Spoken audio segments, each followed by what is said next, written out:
On m'a posé un jour cette question, et je vous avoue que je n'avais pas la réponse. Comment tu sais que ça n'a pas été déformé? 3000 ans de bouche à oreille, un maillon qui saute, un maître qui meurt sans élève, une génération qui se perd, et tout s'effondre. Ben, on avait raison de poser la question, et sur le moment, je vous avoue que je n'avais rien à trouver à lui répondre. Il m'a fallu d'ailleurs du temps, et voilà ce que j'aurais dû le lui dire. Le Rambam, 12e siècle, il écrit dans le Mishneh Torah 14 livres, toute la loi juive codifiée, du premier au dernier commandement, 1000 ans après la destruction du temple. Et il le sait très bien qu'on va lui poser exactement cette question-là. Alors, il ne demande à personne de le croire sur parole, il ouvre un livre, et avant même la première loi, il fait ce que très peu de codificateurs ont osé faire. Il donne la liste par génération, 40 générations de lui jusqu'à Moïse. Et cette liste, eh bien, on va la remonter ensemble en entière. Premier maillon, c'est le Rambam, qui lui-même reçoit de son père Rabbi Maimon ben Yosef Dayan à Cordoue, qui enseigne à son fils en fuyant les persécutions almohades.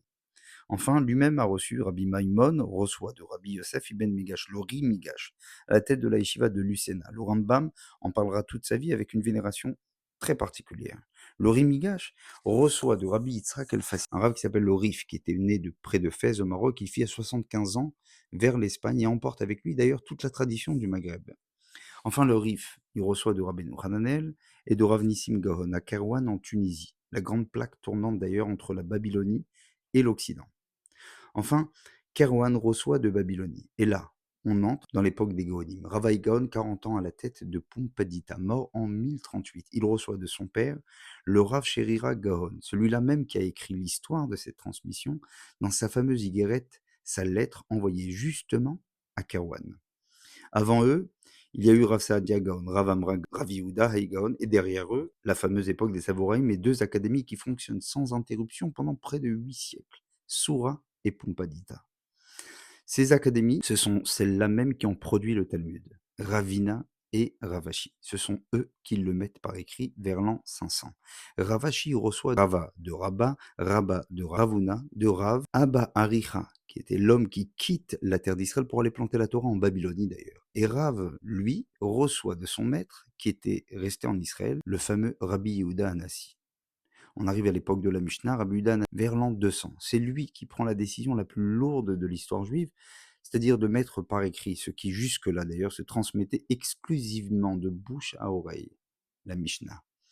Il reçoit de Rabbi Shimon Bar Yochai son maître, et de Rabbi Meir, l'ânesse notamment. Rabbi Meir reçoit de Rabbi Akiva. Vous savez, Rabbi Akiva, 40 ans berger, et 40 ans à étudier, 40 ans à enseigner, jusqu'à 24 000 élèves.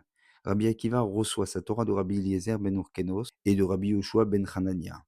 Et eux ont reçu de Rabban Yochanan ben Zakkai, celui qui se fait sortir de Jérusalem assiégé dans un cercueil, et qui obtient d'ailleurs de Vespasien à l'époque une seule chose: donne-moi Yavne et ses sages. C'est d'ailleurs ce jour-là que la chaîne ne se rompt pas. Enfin, Rabban Yochanan ben Zakkai, lui a reçu de Hillel et de Shammai. Hillel et Shammai eux-mêmes ont reçu de Shemaïa et Aftalion. Shemaïa et Aftalion ont reçu de Yehuda ben Tabaï et de Shimon ben Shatta. Et eux ont reçu de Yehoshua ben Prachia et de Nitaïa Arbeli.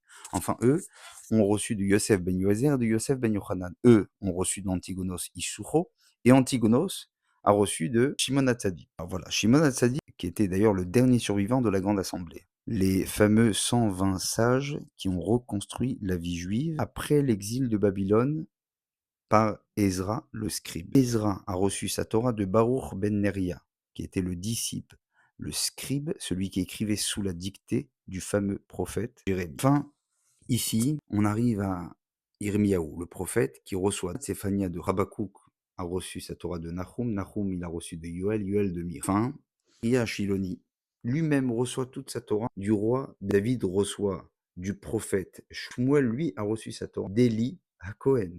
Il a reçu sa Torah de Pinchas, qui était le fils d'Elazar, petit-fils d'Aaron. Pinchas reçoit sa Torah de Yehoshua bin Nun. Et enfin, Yehoshua reçoit face à face, sans aucun intermédiaire, de Moshe Rabbeinu, qui lui-même l'a appris de Dieu au mont Sinaï. Voilà 40 générations. Et d'ailleurs, ce n'est pas moi qui les compte, mais c'est le Rambam, de sa main, dans l'introduction de son Mishneh Torah. Avec 40 poignées de main, on revient à Moïse. Sur sa tombe d'ailleurs, à Tibériade, la tradition a gravé 6 mots. Mi Moshe ad Moshe, lokam ke Moshe, de Moïse à Moïse, il ne s'est pas levé comme Moïse. Et l'ami qui m'avait à l'époque posé cette question ce jour-là, eh bien, Je regrette, je lui ai jamais donné la réponse. Par contre, je vous l'ai donnée maintenant.